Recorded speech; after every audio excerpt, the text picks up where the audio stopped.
दोस्तों, यह बात 100% सत्य है कि कोई व्यक्ति गरीब नहीं होता। उसकी सोच ही उसे गरीब कर देती है, क्योंकि जो इंसान जिस प्रकार या जितनी बड़ी सोच रखता है उसे उतनी ही सफलता प्राप्त होती है। इंसानों की सोच में बस इतना सा ही फर्क होता है कि कोई व्यक्ति खुली आंखों से सपने देखता है तो कोई व्यक्ति बंद आंखों से सपने देखता है। एक समय की बात है, एक गुरु और शिष्य साथ में कहीं जा रहे थे। चलते चलते वह एक बड़े से खेत के पास पहुंचे। उन दोनों को प्यास लगने लगी तो उन्होंने खेतों के बीच एक टूटा फूटा घर दिखाई देता है। अब गुरु और शिष्य दोनों लोग उस घर के पास पहुंच जाते हैं और उस घर के दरवाजे को खटखटाते हैं तो थोड़ी ही देर में दरवाज़ा खुलता है और अंदर से एक व्यक्ति निकलता है, जिसके साथ में उसकी पत्नी एवं 3-4 बच्चे भी आते हैं, जो बहुत ही फटे पुराने कपड़े पहने रखे थे। गुरुजी उन लोगों से विनम्र आवाज़ में निवेदन करते हैं, क्या हमें पीने के लिए पानी मिल सकता है? और वह व्यक्ति अंदर से पानी लेकर आता है, जिससे गुरुजी व उसका शिष्य पानी ग्रहण करते हैं। फिर अचानक गुरुजी उस व्यक्ति से कहते हैं, आपका खेत तो बहुत बड़ा है, परंतु इसमें कोई फसल नहीं है, फिर आप लोगों का गुजारा कैसे चलता है? गुरुजी की ऐसी बातें सुनकर वह व्यक्ति कहता है, गुरुजी हमारे पास एक भैंस है जो काफ़ी दूध देती है, वही दूध बेचकर कुछ पैसे मिलते हैं, जिससे हमारा गुजारा हो जाता है। इसी तरह बातों ही बातों में शाम हो जाती है तो गुरु ने सोचा आज की रात्रि हम यहीं रुक जाते हैं। इसके बाद उससे व्यक्ति से रुकने की अनुमति मांगते हैं।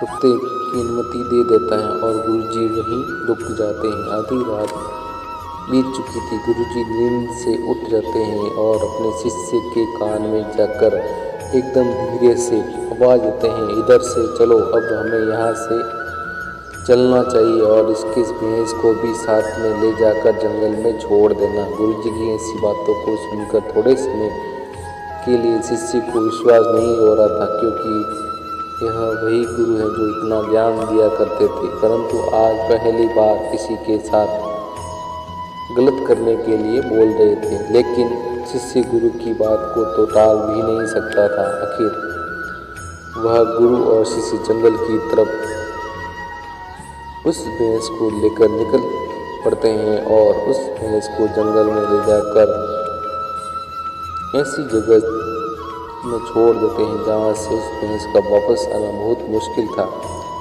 इसके बाद वह गुरु और शिष्य वहाँ से चले जाते हैं, परंतु शिष्य के मन में यह बात हमेशा खटकती रहती थी। लगभग 10 वर्ष गुजर जाने के बाद शिष्य ही एक बहुत बड़ा गुरु बनता है तो उसके मन में विचार आता है कि क्यों ना उस व्यक्ति से मिला जाए जिसकी भैंस जंगल में छोड़ गए थे और कुछ आर्थिक मदद भी कर देंगे ताकि उसकी आगे की जिंदगी खुशहाल हो सके। इसी विचार से वह निकल पड़ा और कुछ ही समय में उस व्यक्ति के पास पहुंचा गया। लेकिन वहां का दृश्य देखकर वह चिंतित हो जाते हैं, क्योंकि अब उसे खेत में बहुत से वृक्ष थे जिसमें बहुत सारे फल भी लगे हुए थे और झोपड़ी की जगह एक विशाल घर। अब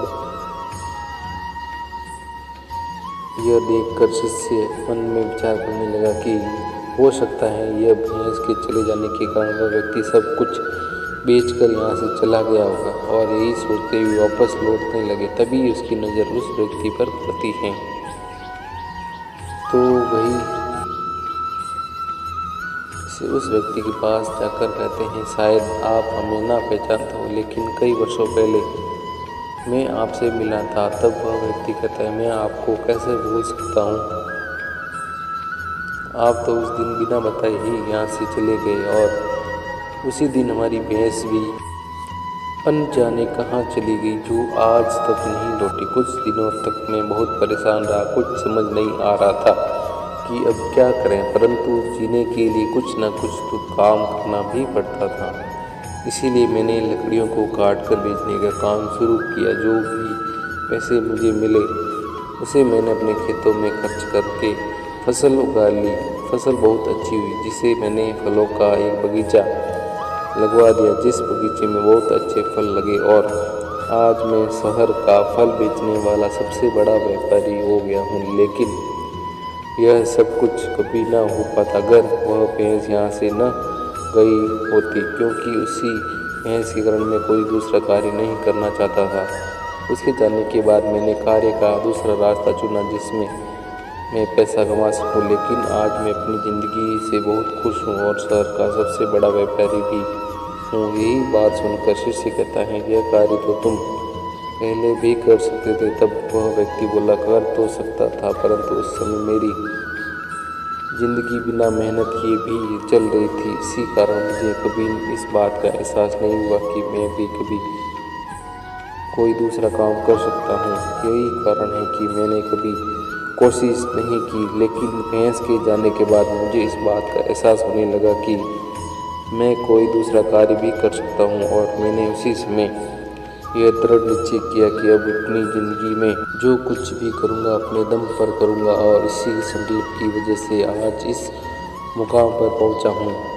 मित्रों, इस कहानी को सुनकर इस बात को सोचना चाहिए कि कहीं आपके भी जीवन में कोई रुकावट तो नहीं है, और अगर कोई रुकावट है तो अपने आगे बढ़ने का प्रयास कीजिए। जो आपके पास है उसे खोने का भय मत रखो, क्योंकि आपके पास खोने को बहुत कम है, लेकिन कामयाब होने के बाद पूरी दुनिया आपके पास में होगी।